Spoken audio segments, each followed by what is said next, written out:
Hello and welcome to the Political Opinions podcast, where every opinion is given equal footing and political tolerance and debate are given their proper attention in a world where both are on the decline. Today's episode will cover different opinions on privatisation. Now, privatisation is the action of selling off previously state-owned industries to private firms. These firms take on the costs of providing the service or good, but also get to take the profits from it. The core argument behind privatisation is that firms essentially run these industries better than the government can. I don't even know why I'm really saying this anymore, but there are of course those who disagree with this, and as such, today we will unpick and compare these opinions. As mentioned before, it is argued that private firms are more efficient at operating businesses than the government. The key reason behind this is that, unlike governments, private firms can make profit from these goods and services. This desire for profit means there is now an incentive to be as efficient as possible, and efficiency is essentially how much output you get per unit of input. This ultimately means finding ways to deliver goods and services at lower costs. For example, governments have to deal with a lot of bureaucracy, which can bog down how smoothly operations are run. But by removing this and having a more smooth level of transition between different layers, firms can supposedly provide a more efficient service. Given you have more efficiency, it's also then assumed you have lower costs, and this benefit of lower costs can be passed on to the consumer.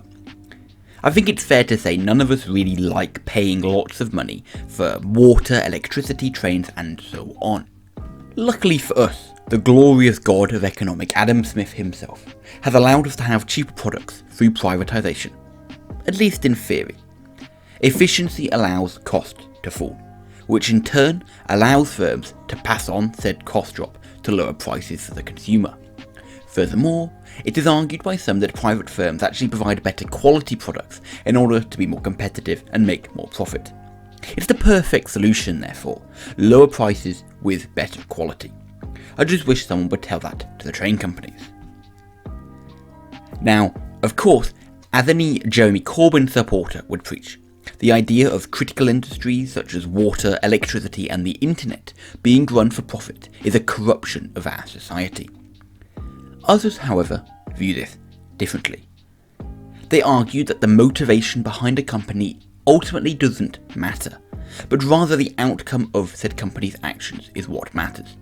If the profit motive leads to better goods and services and or a lower price, then it's really a win for everyone. Another group that may view privatisation as a win are workers of these companies.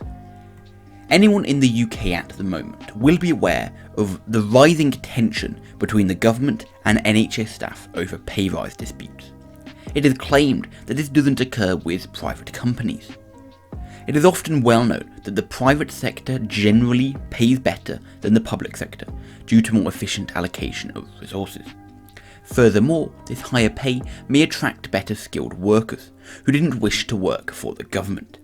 These skilled workers then can improve the quality of products, and this glorious cycle of privatisation advances further. Now, if all of these amazing benefits aren't winning you over yet, perhaps this will. When an industry is privatised, the government benefits financially. They firstly get the massive income of selling off the business in the first place. For example, the £3.3 billion made from selling off Royal Mail certainly didn't hurt now, did it? Furthermore, and surprisingly to some, a lot of these industries cost a lot of money to operate. Water companies spend millions, perhaps billions of pennies every day fixing leaks, ensuring water treatment plants and plumbing work, and so on. Therefore, the government makes money from selling and retains money from not having to run the costs of operating these businesses. Therefore, it means your taxpayer money can be spent elsewhere. Now, the chance of that money going to good use is often low, however. Governments are notorious for wasting money, in part because they are big and cumbersome, and also because they, unlike firms, are almost exclusively motivated by short-term political pressure. If all your voters want a certain thing to occur, it's hard to try and do something different. Governing parties also change, meaning government agendas change. Most firms only have one agenda, despite what Apple tries to claim, and that's to make more sweet profit. Luckily for you, however, this often improves quality and again lowers costs. At least it should. Now, a company can only continue to make this sweet profit if it can stay ahead of the competition. This means that they will have to reinvest some of that profit to improve their services. This leads to innovation over time. Innovation is good because it leads to, again, better quality goods and services, lowers prices, and can even create new and better ways of doing things. Think of a future of supersonic Royal Mail vans delivering your letters in seconds. If that doesn't appeal to you, however, you could go for something more boring like, innovation into more efficient means of renewable energy production. But personally, I want to hear a Royal Mail van create a supersonic boom before something dreary like saving the planet. While a lot of benefits of private companies are true, sadly with privatisation, the truth can be different. Most privatised industries are natural monopolies, which essentially means that the cost to enter the market is so high, no firm can compete. It just isn't possible to make another river to challenge an existing water company. Because of this lack of competition, many of the benefits start to fall apart. For example, the incentive to be efficient is greatly reduced. These firms have guaranteed customers who have to use their service, and there is no incentive to be efficient or competitive. This ultimately means the reality for consumers may not be so glamorous. Firms may, for example, cut costs in places you don't want them to, and be even nicer by not cutting the prices alongside. Train services in the UK are notoriously garbage, and the train companies respond by raising the price every year. This isn't the utopia I was promised by the preachers of privatisation. I get a worse quality product and a higher price, which isn't very nice. If we then come back to lovers of Corbyn for a minute, the idea of essential services being run for profit is not one people like. Critical utilities, infrastructure and healthcare are needed for survival, and they should only be run for the people. The idea that they are for profit is to some the final corruption of capitalism. Let's just hope Marx is wrong, and a communist revolt is not the only next step. Unless of course you are a communist and want that to happen. Now, speaking of communism, let's move to workers. Communist critiques of capitalism's treatment of workers have been taken up by people all over the political spectrum, and this is because many of them are true to an extent. Privatised firms by no means treat workers better. For a government, your workers are your voters, and therefore they are important, meaning that better wage and job security may be guaranteed with a government.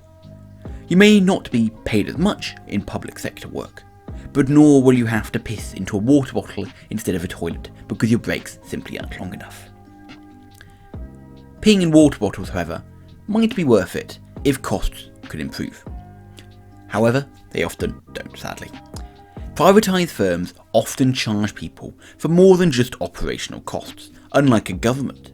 Those executives and investors have got to make money somehow after all. What's worse is that a government is able to absorb inefficiencies on the basis they have a lot of money and a lot of financial cushioning essentially. And this means even if they are inefficient, prices don't always go up. Sure, they're wasteful, but if it costs consumers less for a critical service, is it really that bad? Now, for those who say no, there is an inherent belief that the state is not completely evil. Often, a state and government only wants to do what's best for their people. While we may disagree on how to be best for the people, the general aim remains the same. Companies want profit, governments want re-election, and providing a good set of essential services is a great way to win votes. Furthermore, public pressure and accountability are viewed as essential elements of nationalised firms, according to some, and as such they oppose privatisation because it removes an important safeguard against consumer exploitation. Now, to finish, it is worth noting that a lot of these arguments are present only in the short run, and some may claim privatisation is worth it over time due to innovation. However, because of the dreaded natural monopoly, without competition, you remove the motive to innovate, and instead firms may simply take the profit and go on holiday with it instead, if they're able to at least. This means innovation is not always guaranteed. Despite all the benefits of a privatised company, therefore, if there is no competition, the whole economic theory behind capitalism and efficiency rather falls apart. Let's take a look at how these points stack up against one another. On the point of efficiency, some believe private companies have a profit incentive to be efficient, unlike governments, and governments are just inefficient in general. However, others would say that given privatised firms are natural monopolies, there is no competition, and the incentive to be efficient is greatly diminished. On the question of how it affects the consumer, some argue private companies are more efficient, meaning they will have better quality and reduce prices, and therefore it's a general win for the consumer. However, others believe a lack of competition and the desire for profit means firms may cut costs in places you don't want them to and raise prices, lowering the quality for consumers. Then on this question of how much do we actually care about the motivations, some believe the motivation of a company is not important, but rather what is important is what the company actually does. And if the profit incentive provides a better scenario for consumers, it's a good situation. However, others believe the idea of essential services being run for profit is not a good one. Healthcare infrastructure and utilities should only be run for the people, at least the people who use them. On the question of what's good for workers, some argue privatised firms can pay workers more money due to being more efficient, and they may attract more highly skilled workers. Those who disagree, however, believe governments provide better wage and job security, and private firms have a worse track record related to worker conditions. On this wider issue of costs, some believe the government benefits financially from privatisation. They make money from selling the firm and lose the cost of running it.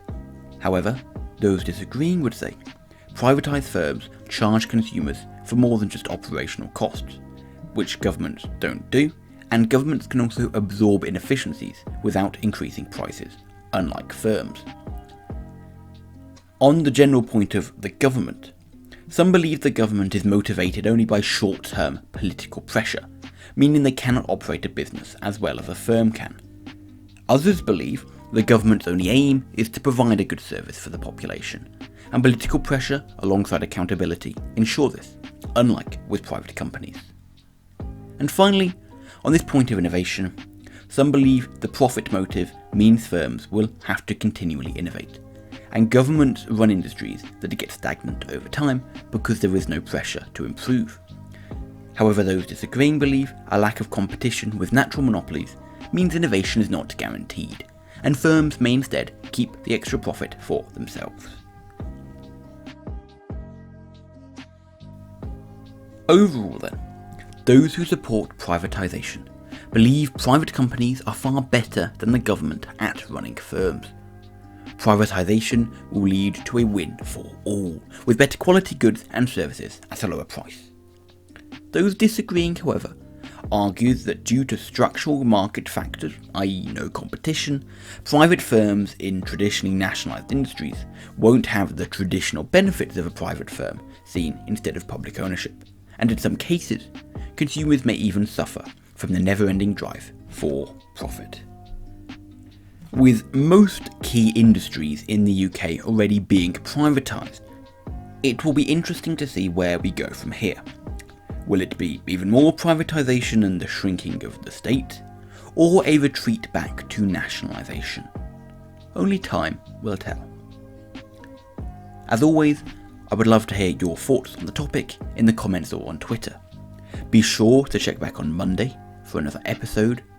Thank you all for listening, and I hope to see you soon.